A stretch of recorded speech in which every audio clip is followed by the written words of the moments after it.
Gracias por venir esta noche y estar aquí con nosotros. Gracias, bueno, gracias lo escuchaba recién, vamos a empezar ya con este tema, lo escuchaba recién al nuevo ministro de Economía decir que declaran la emergencia estadística en la Argentina, que no va a haber índice por unos meses de inflación y que se había mentido mucho y que tenían que restablecer la intervención del INDEC y de todo el desastre que había hecho el gobierno anterior en el INDEC. ¿Restablecer la intervención? No lo escuché, ¿no? Sí, dijo que la intervención del INDEC había sido un desastre. No lo escuché, pero bueno, puede ser que se me haya pasado. El INDEC nunca estuvo intervenido. No sé si capaz que para Berkovich estuvo intervenido, sí, Berkovich, y capaz que él descubrió un decreto que nunca hizo el gobierno nacional y popular. Pero si tiene el decreto de intervención del INDEC, como se la pasó hablando en los últimos 8 años, le pido que lo saque. Lo muestra y se termina, firmado por Kirchner o por Cristina, y entonces el INDEC está intervenido. Y si no encontró el decreto de intervención, que no digan más que estuvo intervenido. Ni él, ni ministro de Economía, ni nadie, por favor. Buenas noches. Buenas noches. No, pero ya nos habíamos saludado. ¿Encontraste el decreto de intervención? El INDEC estuvo intervenido de facto por usted y por una serie. Sí, y por una serie. Si quiere, vamos a arrancar, si quiere, una entrevista en la cual no quisiera que pasáramos, que dejáramos de pasar. ¿Qué intervención es esa de facto? Es una cosa media extraña. Sí, es la que usted llevó adelante con Beatriz Paglieri, con Ana María. Bueno, contésteme entonces, por favor. ¿Usted conoce a Hernán Brahim? Sí, claro que lo conozco, es mi compadre. ¿Su compadre? Sí. Bueno, ¿qué rol ocupó en la intervención o en la gestión del INDEC? Soy padrino de su hijo. Bien. ¿Lo podría describir en cuanto a sus cualidades estadísticas? Abogado. ¿Y tiene habilidad como para dirigir un ente estadístico? Sin ninguna duda. Tiene título universitario. Ahora no lo evalúo yo, lo tiene que evaluar el que lo designa. ¿Fue designado? Sí. Ah, bueno. ¿Conoce usted a Ulises Valentín y Aníbal Nebelev? No, ahí no te lo conozco. Bueno, Ulises Valentín y Aníbal Nebelev eran conocidos durante todos estos 8 años de intervención del INDEC como los batata entry, los que llevaban adelante las intimidaciones de los técnicos a los que usted no quería ahí cerca, no quería que se midieran. Pero Hernán Brahim era el que los comandaba, su compadre.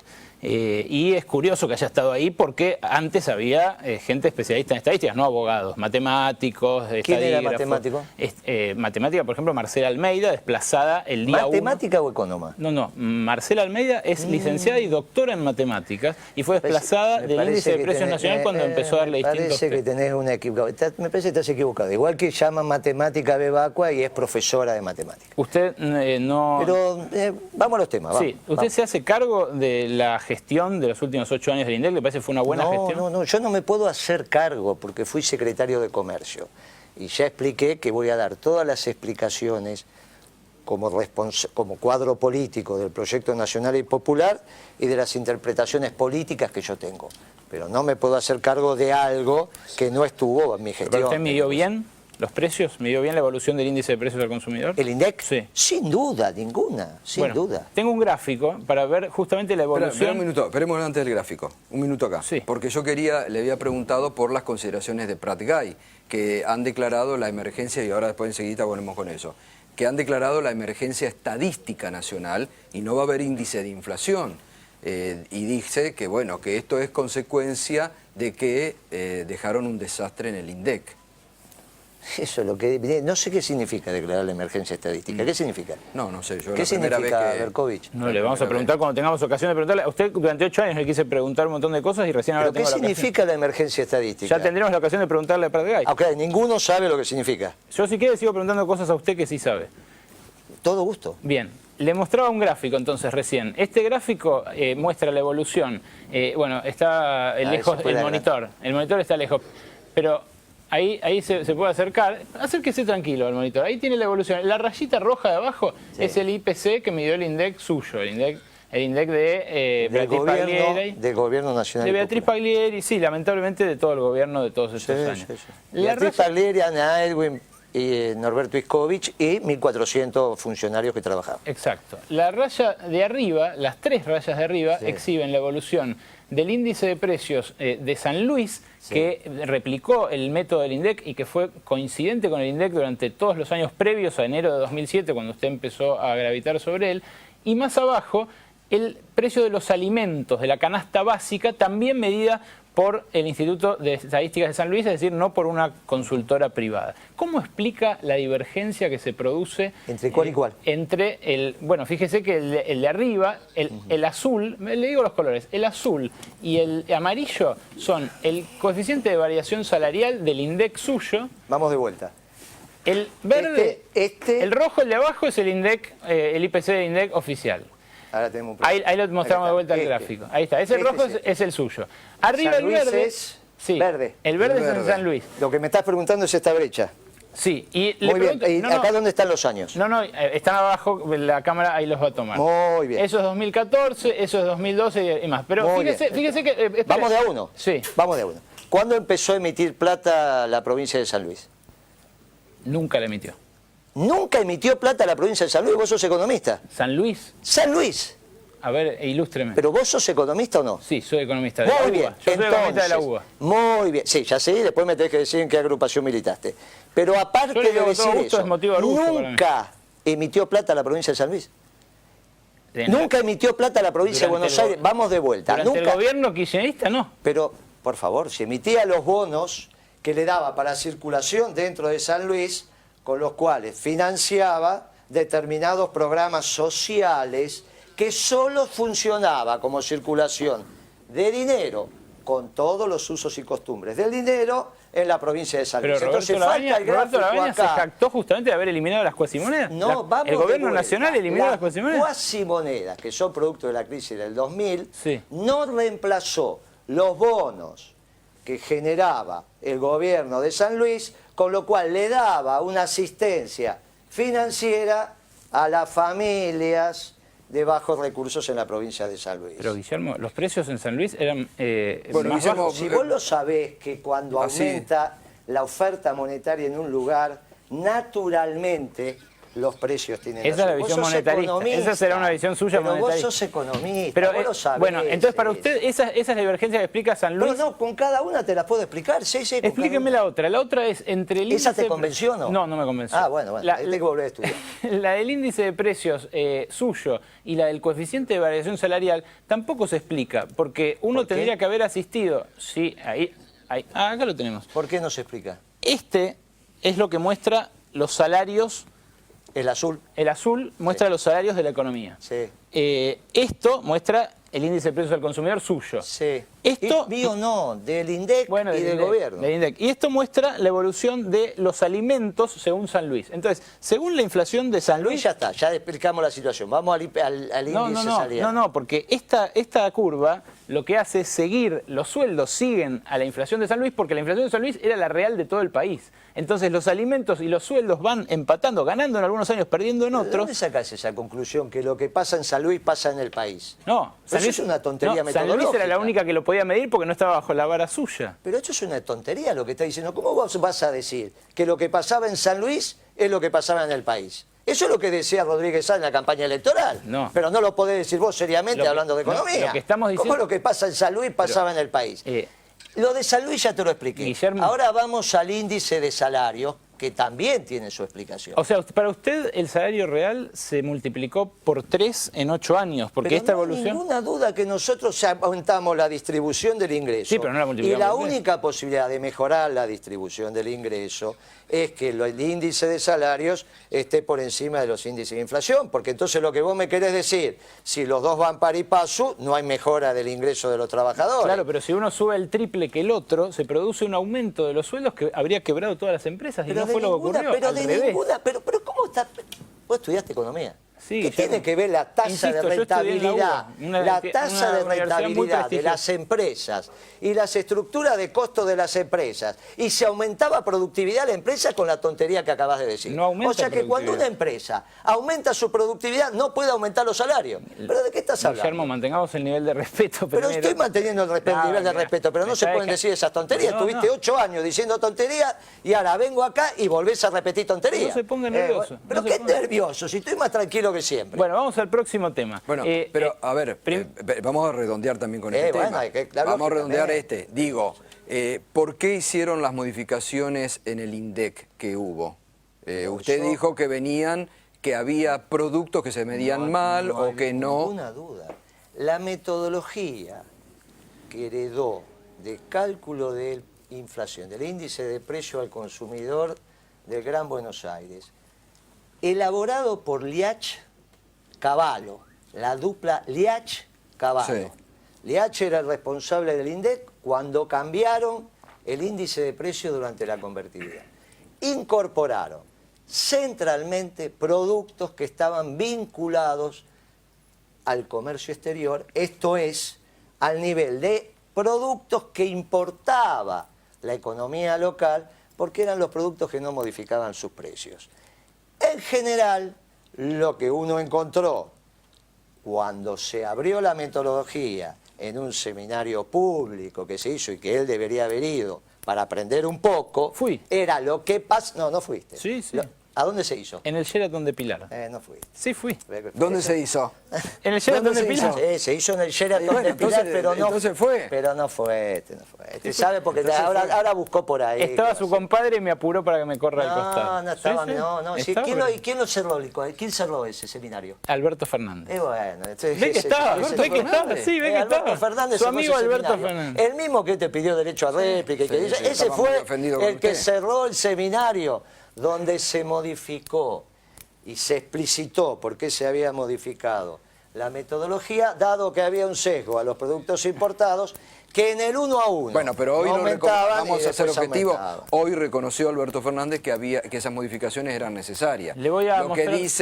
que dice Alberto Fernández, que después usted produjo muchos hechos económicos que marcaron el desquicio para el gobierno de Néstor y de Cristina Kirchner. Entonces ya ahí empezamos a tener una discusión de un poquito más de nivel. Estamos de acuerdo en eso y nos ponemos de acuerdo en que Alberto Fernández dice que la metodología a través del cual se calcula el índice de precios al consumidor es correcta. Eso es lo que él dice. Que había metodología equivocada en las mediciones anteriores y que había que cambiarlo. Incluso él lo trajo Stiglitz.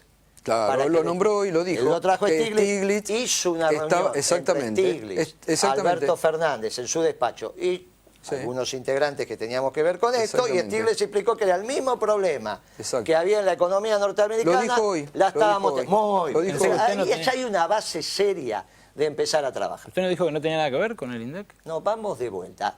Yo fui en mi carácter de secretario de Comercio. Ah, bien, tenía que ver. No, con el INDEC no. El INDEC dependía o bien del secretario de Política Económica o bien del Ministerio de Economía. En esa reunión fueron los funcionarios del INDEC, fue el secretario de Comercio, Stiglitz, y estaba Alberto Fernández. Stiglitz explicó que lo que estaba pasando en la medición del índice de inflación en la Argentina era similar a lo que acontecía en Estados Unidos. Y explicó por qué, la metodología, los sesgos que había, lo que pasaba, etcétera, etcétera. Entonces ya nos pusimos de acuerdo en el primer tema.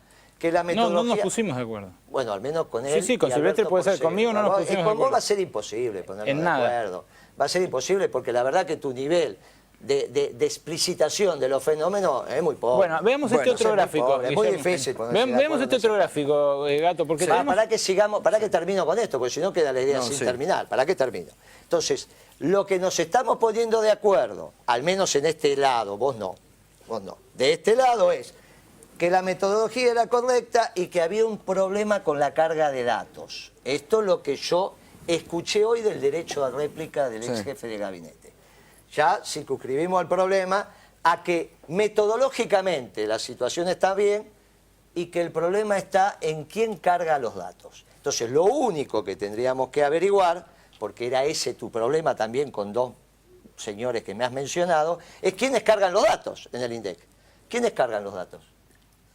¿Quiénes cargan los datos? Desde que usted puso el pie ahí, los hombres que usted designó, los batata entry. Muy bien, esa es tu afirmación. Así es. Y la tenés corroborada como periodista. Sí, claro. Estuve muchas veces adentro de ahí, estuve con la gente del INDEC. Es más, acá consta en un trabajo muy documentado. Lo único que tendríamos que hacer es averiguar fehacientemente, ahora, en cualquier momento, llamándolo al director del INDEC, que explique quién carga los datos. Y si los datos los siguen cargando los mismos que lo cargaban. ¿A Todesca, dice usted?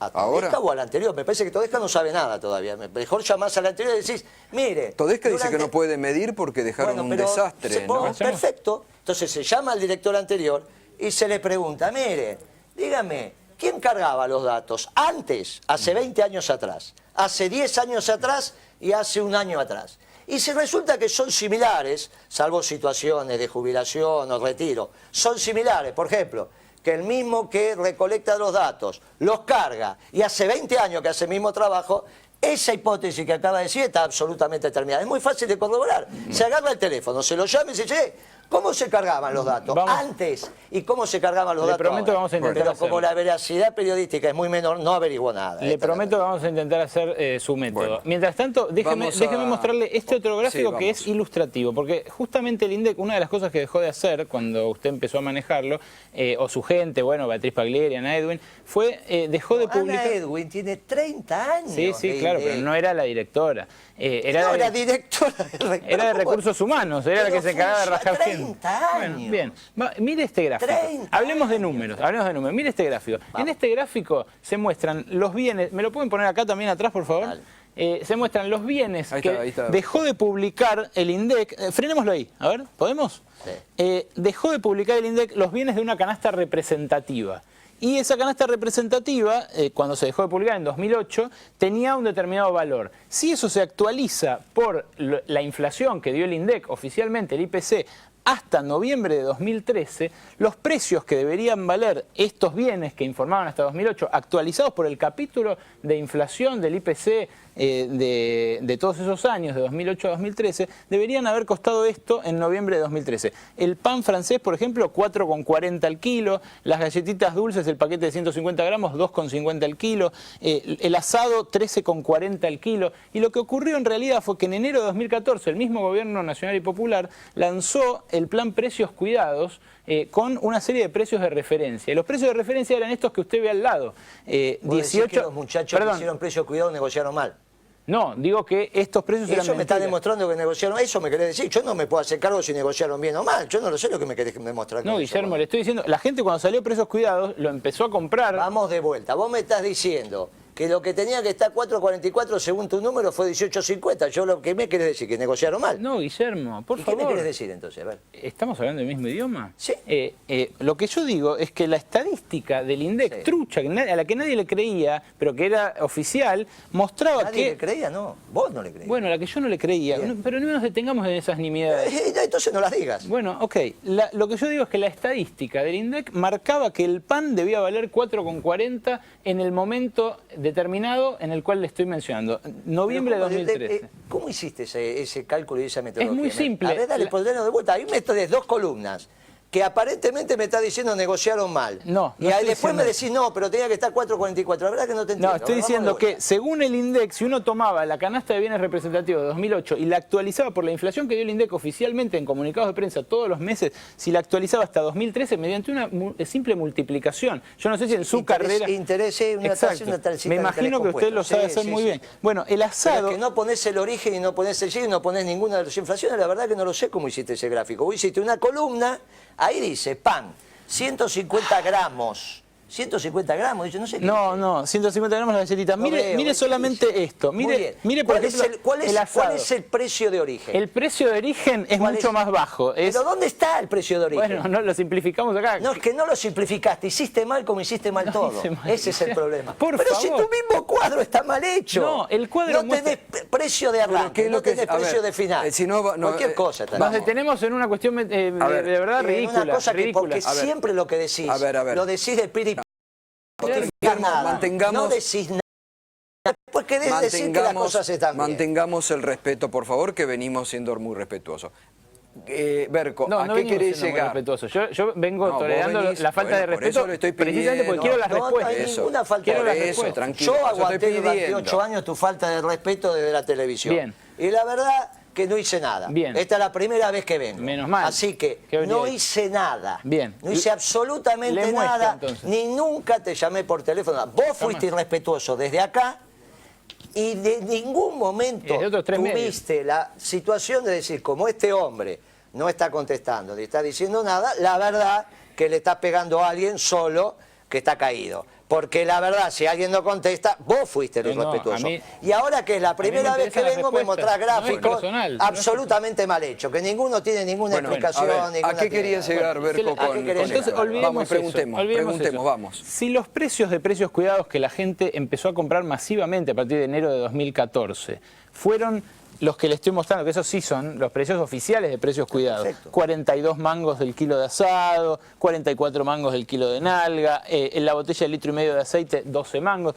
Si esos precios eran bajos para ese momento, ¿cómo se explica que el INDEC diera precios de la mitad o un tercio si uno extrapolaba los últimas veces? Pero nunca dijo el INDEC eso. Vos estás inventando un cuadro donde decís esto y esto se compara con esto, como hace siempre. Inventás cifras, inventás datos, inventás cosas y la das por certeza. Entonces, ¿por qué el INDEC dejó de publicar precios de la canasta representativa? Porque no hay a nivel internacional. Las recomendaciones dicen, como lo acaban de decir todos, que no se publican precios porque no son representativos. Bueno, dejemos el tema estadístico. Esto es lo que se explicó en ese seminario. Vamos al siguiente tema, tema leche y tambos. El precio durante su gestión se multiplicó. Usted negociaba, por ejemplo, el precio del tambero de 70 y pico de centavos por litro al principio de su gestión y al final terminó negociando precios de 4 o 5 veces eso.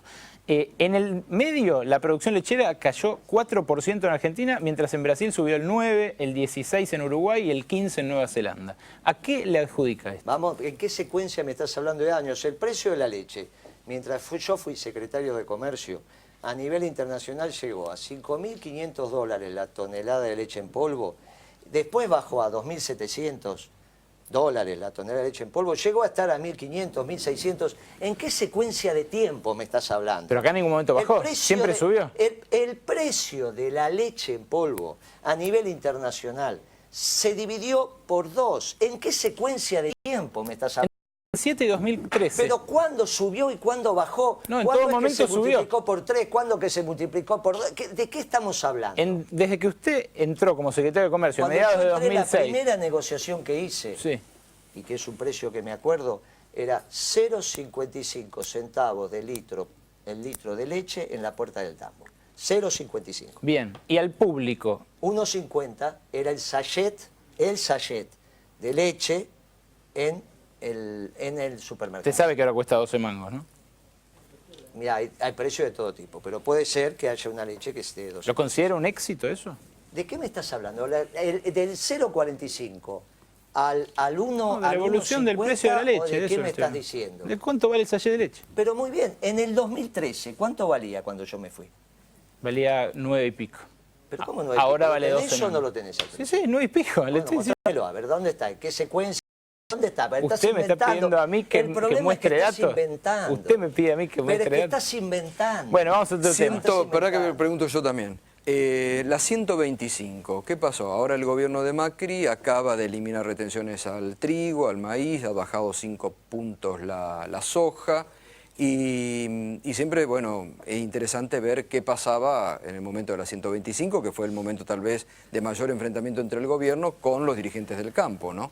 Sí, señor. En la 125 hay una decisión del ministro de Economía de aquel momento que nos plantea la posibilidad de que determinados productos se manejen con retenciones móviles.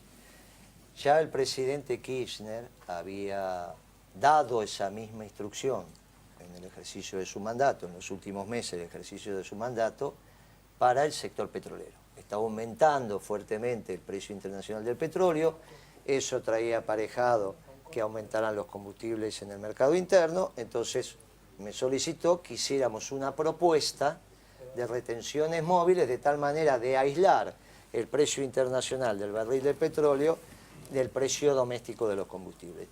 Es una fórmula muy sencilla, es una ecuación sencilla de utilizar y de aplicar, y de hecho esa resolución que fue firmada por el ministro Peirano, tuvo ejecución hasta hace muy pocos años atrás, cuando se revirtió la relación de precios entre el afuera y el adentro.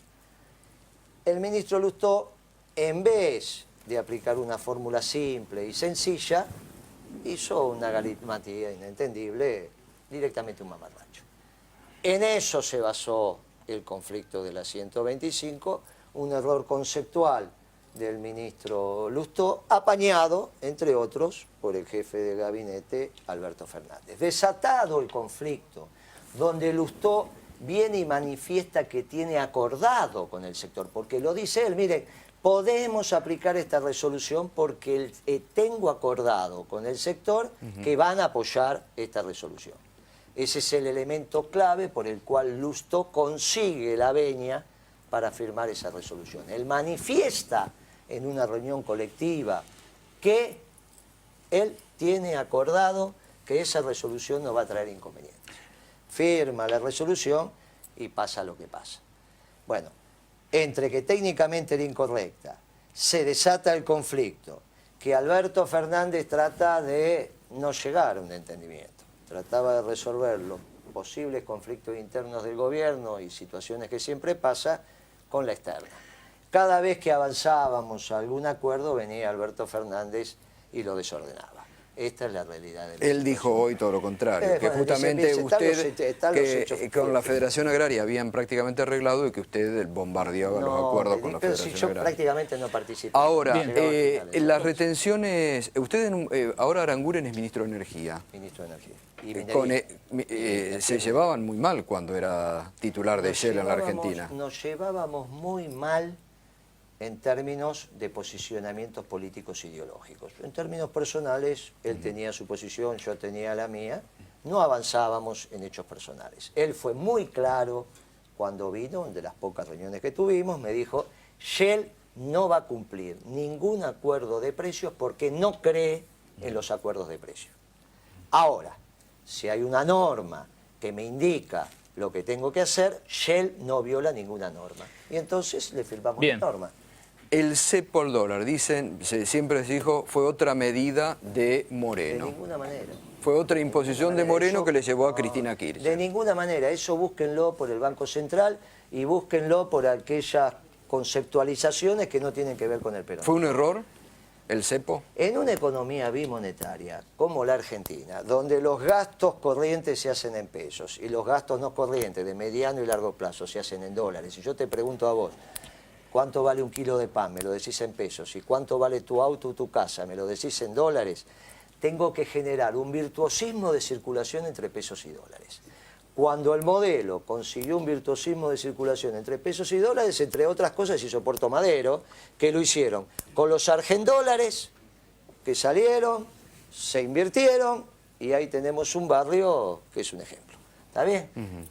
Podemos criticar, pero la verdad que en ese momento, donde el nivel de ocupación en la construcción estaba bajo, con los argendólares se hizo ese barrio. Entonces, lo que nosotros tenemos que generar son mecanismos para que la circulación entre pesos y dólares no se vea cohibida ni atrapallada. Digamos, de alguna manera así funciona la economía argentina, que básicamente es una economía bimonetaria, una de las pocas economías en el mundo bimonetarias. Bien, la última decisión del gobierno de Néstor Kirchner, el 7... No sé si quedó claro eso, porque quiero... No busquen eso en la conceptualización peronista. Búsquenla, este fue un gobierno muy amplio, donde había distintos posicionamientos políticos interactuando. Pero la presidenta lo bancó. No, pero yo no digo, pero usted dice no lo busquen, la presidenta es peronista. Usted me está preguntando la génesis de esa medida. Sí. De eso no hay ni... La génesis de esa medida... No, también bancó la 125, fue el ministro y le dijo, esto está acordado, ¿qué va a decir la presidenta? Ah, está acordado, vamos a darle para adelante. Le dimos para adelante y así fue. Entonces, estamos hablando de la génesis de esta situación. La génesis de esta situación no viene dentro de la cosmovisión de los típicos economistas del peronismo. La última decisión del gobierno de Néstor Kirchner, el 7 de diciembre de 2007, fue la autorización de la fusión entre Cablevisión y Multicanal, que lleva su firma. Sí, el 9 me parece. Bueno, salió en el boletín oficial el 9, el 7 se tomó la decisión y se firmó el decreto. El decreto, la resolución, lo que hizo fue permitirle al Grupo Clarín controlar el 50% del mercado de cable y de colocarlo en una posición monopólica que después usufructuó en contra del gobierno nacional. ¿Se arrepiente de eso? No. En el momento que se firma, y es efectivamente lo que estás diciendo, es correcto. Fuiste a las fuentes, está firmado y es correcto lo que estás diciendo. El estudio que se presenta dice que se va a avanzar sobre una estructura de escala en los costos de tal manera que se va a producir una baja en la tarifa del cable. Con la lógica de la baja en la tarifa del cable es que se autoriza esa fusión. Como la lógica de la baja en la tarifa del cable no se cumplió, es que después se desanda ese camino y se le plantea al Grupo Clarín que tienen que volver a la antigua situación de multicanal por un lado y cablevisión. Pero ¿no le parecía a usted que dándole un poder monopólico? Esa resolución es la que ellos judicializaron y nunca cumplieron. Entonces, hay una resolución de autorización de la fusión donde la explicitación es que va a bajar la tarifa y cuando se demuestra que no bajó la tarifa, se le pide a que se vuelva a la situación anterior, que es la famosa resolución 50. ¿Y usted no pensaba en ese momento que dándoles un poder monopólico de más del 50% del mercado, ellos iban a actuar de la manera que actuaron? El informe de la Comisión Nacional de Defensa de la Competencia... Era de Humberto Guardia Mendoza, gente suya.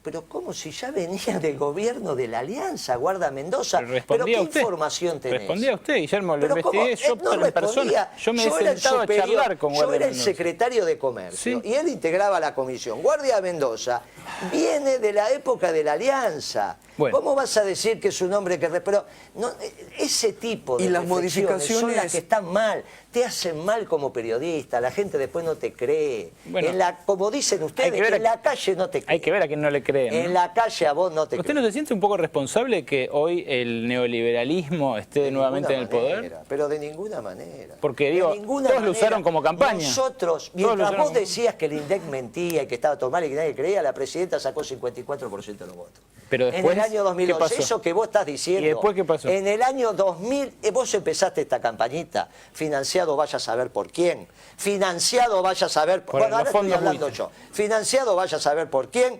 En el año 2007, en el año 2011, la presidenta saca 54-55% de votos. ¿Cómo vas a ser que ser responsable? Bien, los créditos para inquilinos que usted anunció, pero porque si no, no vamos a descubrir ningún tema. El tema de Cablevisión que es importante, porque sí, claro. Hoy hay una nueva está bien, pero hoy hay una nueva modificación.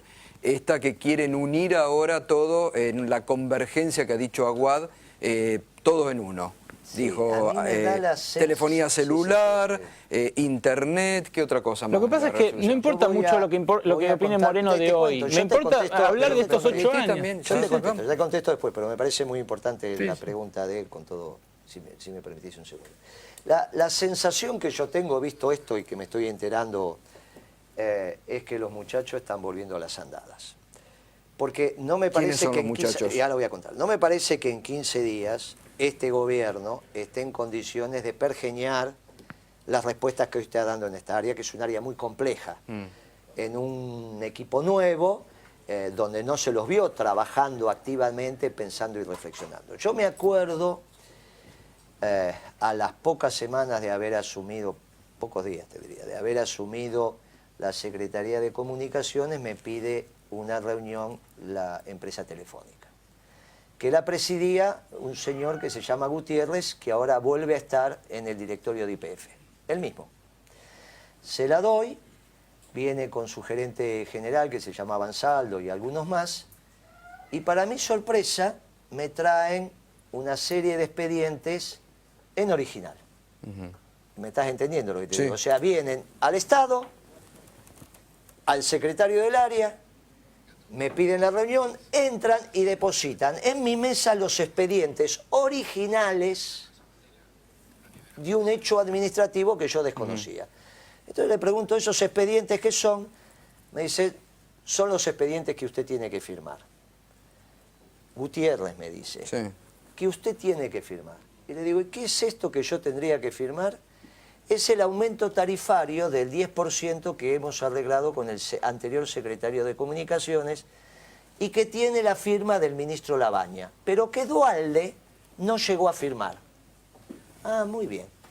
Para esa época, la Secretaría de Comunicaciones estaba en el Ministerio de Economía y la línea jerárquica era presidente Duhalde, ministro de Economía Labaña, secretario de Comunicaciones, creo que era Coa. Otro Coa, Marcelo Coa.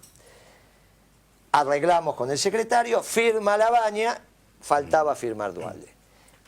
Kirchner modifica el área de la Secretaría de Comunicaciones y se la pasa al Ministerio de Planificación. Y entonces Telefónica dice, enterados de que Comunicaciones va a dejar de estar en Economía y pasa a Planificación, pensamos que estos expedientes originales se podían perder. Entonces nos los llevamos, los originales. Los originales. Se los llevaron a su casa, los sacaron de propiedad del Estado y se los llevaron. Yo los miro y efectivamente tenían la firma de Coan y tenían la firma de Labaña. Y entonces le digo, ¿qué es lo que quieren? Usted tiene que firmar debido y después va a firmar Kirchner y con esto tenemos el 10% de aumento. ¿Qué quiero significar con que volvieron las andadas? Ellos estaban acostumbrados a hacer los marcos normativos. ¿Las telefónicas? Lógicamente, ellos estaban acostumbrados a llevarse los expedientes, a hacer los marcos normativos, a definir cómo se hacía, a poner los funcionarios, hasta que llegó un Estado a mandar. Llegó un Estado a mandar, esos expedientes se quedaron ahí. ¿Y ahora quién dice que vuelve a las andadas? Y nunca se firmaron. ¿Quién dice vuelve a las andadas? Y bueno, las andadas vuelven las empresas. Yo no tengo ninguna duda de que todas estas políticas están pergeñadas por fuera del Estado. Hasta están redactadas las resoluciones y los decretos de Marla por fuera del Estado. Se los llevan para que firmen. Porque no están en condiciones en 10, 15 días de poder hacer tamaña investigación para llegar a tamaña. Agarraron los equipos, los gerenciales de las empresas, en este caso obviamente que está influenciando más es Clarín, le llevan y le dicen firma. ¿Cómo me lo quisieron hacer a mí? En agosto de 2006 usted no sé si queda claro. Sí, pero sí, Guillermo. En agosto de 2006 usted anunció un plan de créditos para inquilinos, Sí, un plan que iba a tener supuestamente financiamiento hasta el 100% de la vivienda y que se iba a hacer a tasas subsidiadas para que los inquilinos paguen lo mismo que un alquiler para hacerse de su casa propia. No eran tasas subsidiadas. Bueno, eran tasas accesibles. Eso sí. Se entregaron 3.049 créditos solamente. ¿Cómo explica ese fracaso? ¿De dónde sacaste ese dato? El informe sobre bancos del Banco Central. No es cierto, Sí. no es cierto. El Banco Nación, sí te acepto que el sistema financiero privado y en ese momento también el Banco Provincia que estaba administrado por Lustó no acompañó la propuesta. Pero el Banco Nación... ¿Usted dice que fue masivo, como el Procrear? Pero hay que preguntarle a Fábrega, que a la sazón era el gerente general, después fue presidente del Banco Nación. ¿Qué es lo que pasó con ese crédito? Fue un fracaso. No, pero de ninguna manera fue extraordinario. Fue miles y miles y miles de créditos dados. 3.049. No, señor. Sí. Pero no es cierto. Se pudieron entregar dato. solamente 26.000 carpetas, de las cuales 6.000 calificaron y solo 3.049 accedieron al crédito. Se le puede crédito. preguntar a Fábrega. Fueron miles. Lo que pasa es que así y son todas las discusiones iguales. Es lo mismo que usted hizo en el INDEC. Rompe todos los parámetros de la discusión. No, son con usted nombre y apellido. la tira al córner sistemáticamente. Pero Fábrega en este momento, según los diarios, no sé si es cierto, no lo sé porque no hablo con él, aparentemente está acompañando este gobierno. Vamos a otra cosa. Se lo llama a Fábrega y se le pregunta. Cuando usted asumió, programa, cuando llegó Mercedes Marcó del Pon a la presidencia del Banco Nación, lo discontinuó.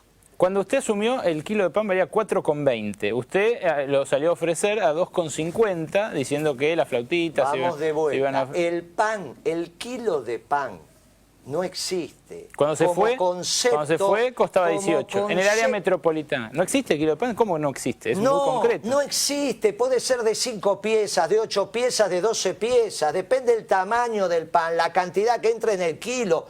Cuando se debate sin conocimiento tenemos este problema. Es el mismo problema de decir que es un saco azul.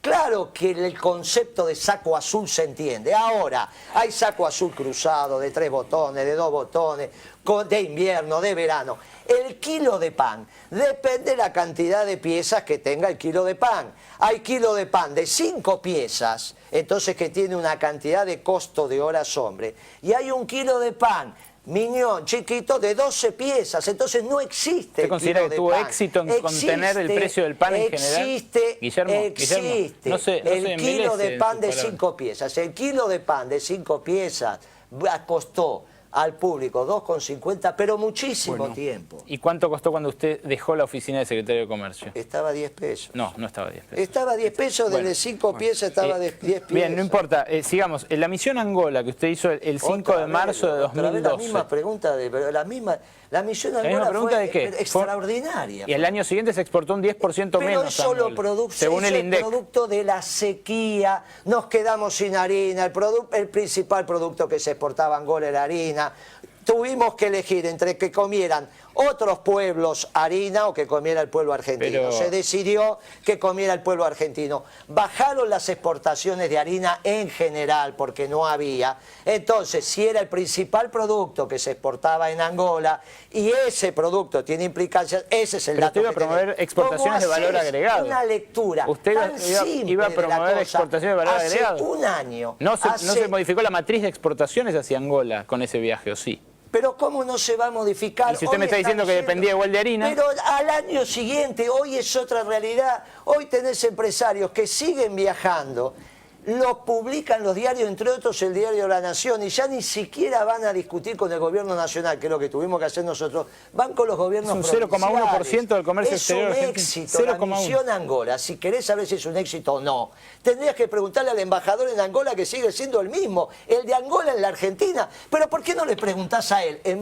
Pero ¿por qué no ejercés correctamente tu acción de periodista? Vas al embajador angoleño en la Argentina, le haces un reportaje, Guillermo, y le preguntás... El que tiene que dar explicaciones que fue funcionario público 8 años es usted, no yo. Pero si yo te estoy diciendo que es exitosa. Bueno, por eso, no me pida explicaciones a mí sobre mi labor. Usted tiene que darle explicaciones al pueblo sobre lo que aumentaron los precios y sobre por qué llevó al desastre a tantos sectores de la economía. No. Ahora resulta que vos pidás ¿Cuántos tambos cerraron con su política? Ese es el problema que con su política lechera, ¿cuántos tambos cerraron? ¿Tambos que cerraron? Sí. Pero ¿cómo vas a decir que cerraron tambos? Pero eso no cerró ningún tambo en la Argentina. Pero cierran y abran todo el tiempo. Mire a la cámara, todos los santafesinos están mirando y dígales que no cerró ningún tambo en la Argentina. Todo el tiempo. Pero miro a los santafesinos, miro a los pampeanos, miro a los de Buenos Aires y miro a los cordobeses. 12.000 tambos. Pero no es cierto. 12.000 tambos. Pero eso no es cierto. La superficie sembrada de trigo es la peor en 100 años. Eso no es cierto. Es la peor en 100 años. La bolsa de cereales. Vamos de vuelta. Si me vas a hablar del tambo, estamos hablando de tambo. Si en el medio... que tiene fracasos múltiples. Me metés... ¿Pero de qué fracaso estás hablando? Del precio del pan, del precio de la leche, de lo que pasó con la concentración de los mercados de consumo masivo. Pasamos los 100 millones de toneladas de cereales y oleaginosas en este país. ¿De qué fracaso me estás hablando? O sea que si vos reemplazás alguna superficie de trigo por maíz, baja el trigo y sube el maíz y vos me decís un fracaso. Más de 100 millones de toneladas de cereales. Pero no se puede hacer, no se puede reflexionar con elementos sueltos. Sos un profesional. Los camioncitos de carne para estás engañando a la gente, le estás mintiendo a la gente. Y eso tenemos no que ir habla bien de redondeando. vos. Vamos a ir redondeando. Los camiones de carne para todos y pescado para todos, ¿cree que fueron efectivos en contener el precio de la carne? Sin ninguna duda, lo sigue reclamando la gente. Hay gente que comió por primera vez pescado cuando le llegaban los camiones de pescado para todos. Pero desde ya que lo están ¿Cuántos diciendo. eran? Camiones, debía ser 3 o 4 camiones de pescado, no había más de 3. Eran de un amigo suyo, Rubén Abrucese. No, otra vez te equivocas, eso es carne, estamos diciendo pescado. No, le dije que los de carne. No, le mencioné ambos, Moreno. Bueno, pero te estaba contestando pescado. Bueno, está bien. Bruce, no se ponga nervioso. Que ahora, pero no estoy nervioso de ninguna manera. Parece. ¿Por qué decís que estás nervioso? Si el único que está diciendo mentira acá sos vos. Bueno. Yo la verdad que no estoy diciendo ninguno, no estoy ni nervioso ni nada por el estilo. Los camiones de carne para todos eran de un amigo suyo. Demostrando que tu nivel profesional deja mucho que desear. No solo como economista, sino como periodista. Te estoy dando la fuente para que cuando decidas el Banco Nación, consultá Fábrica. Cuando te decidas Angola, consultá con el embajador. Cada uno de los datos que estás diciendo, te mando a la fuente y no lo haces. Yo también le mostré la fuente. Usted no entendió. Quizás serás perezoso. No, quizás usted tiene una práctica falaz de discutir. Quizás serás yo le mostré los datos y usted no los ve. Tu nivel de trabajo deja mucho que desear. Pero podemos continuar esto todas las veces que quieras. Porque bueno, empezamos ahora, podemos continuar todas las veces que quieras. Hay muchos temas para seguir charlando, además va a lanzar ahora una agrupación política, ¿no? En enero, la Néstor. En enero empezamos la afiliación Así que masiva. Empezamos la afiliación masiva porque queremos que el peronismo no caiga en manos de aquellos que quieren hacer un peronismo dócil como rueda de auxilio de este gobierno, que se nos plantea un nivel de exclusión como nunca se nos planteó en la Argentina. Y lo dice con todas las letras, porque nadie puede creer que pensando que él puede decir pobreza cero y me aumenta el precio de los alimentos. Entonces, está claro que me están planteando un modelo de exclusión. En este modelo de exclusión hay algunos que quieren un peronismo funcional a ese modelo de exclusión. Y nosotros lo que pretendemos es que el peronismo siga expresando a los humildes de esta patria.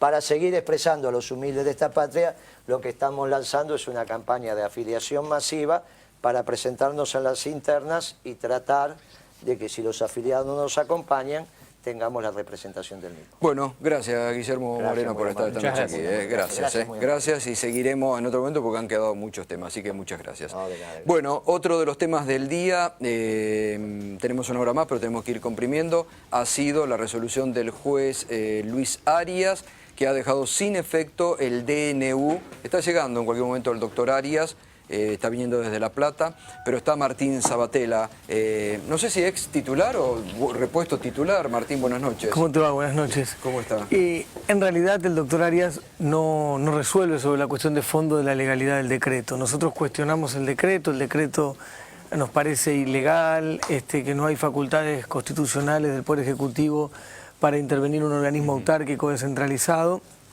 Pero el juez no opina sobre esto, por eso el juez no repone el directorio ni se mete en esto. Lo que sí hace es girar esto a un juez federal para decir que actúe y que define a esto, y mientras tanto lo que sí hizo hoy es declarar